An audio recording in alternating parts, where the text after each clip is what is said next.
Let's check in with meteorologist Jim Castillo. Boy, what a day of difference makes, Jim. What is up with that? What do you like better, the 78 or the 24? I want something like in between. In between. Okay, tomorrow and the next day. So yeah, New Year's Eve is going to look better. And those temperatures as we approach New Year's Eve, the 10 o'clock hour, 11 o'clock hour, midnight, will be in the 30s, and we didn't even get into the 30s today. And dry weather is expected, which is great. Dry for the rest of the week. In fact, the next 7 to 10 days. And look at this. Mold is high because it's been so warm and tree pollen has popped up. And those winds, boy, those winds were wicked. 55 miles an hour at Lambert, and they started to die down a little bit. And we're seeing about 20, 25 miles an hour now. St. Charles had a 53 mile per hour gust.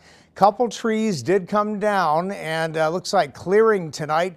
Wind relaxing a little bit. We'll be in the teens, but a northwest wind at 10, gusting to about 25 miles an hour, and then even lighter tomorrow morning, which is good news, but still very cold. All right now in Arnold, the clouds are holding on tight, but we're going to see that clearing. It's already moving down into Pike County, Missouri. And so over the next several hours, clearing will take place. And we're in the 20s right now in St. Louis and around the St. Louis area. And the winds, well, there's still a gust of 30 in St. Louis, but most of us, 23 Chesterfield, Scott Air Force Base, 23 miles an hour.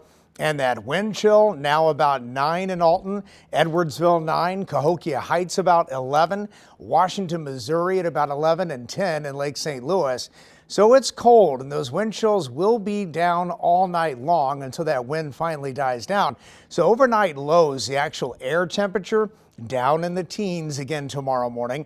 And then the futurecast will start clear. It looks like here's 9 a.m. And then as we get into the afternoon, a few clouds starting to stroll in, more so St. Louis northward. No moisture with the cloud cover, highs in the 30s.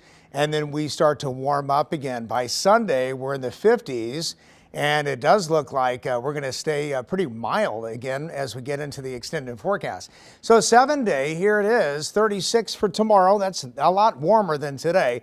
And after those teens in the morning hours, so you're bundled up in the morning, and those winds a lot lighter. Then on Wednesday, that's New Year's Eve, 44. Midnight temperature in the 30s, light wind. Then we get into Thursday, 37, so a little bit colder. A cold front comes through here, dry, no problems with that. 45 Friday, 43 Saturday, 51 Sunday, and 50 on Monday. Thank goodness they're going to get a little warmer. Yeah. All right, thanks, Jim. Here's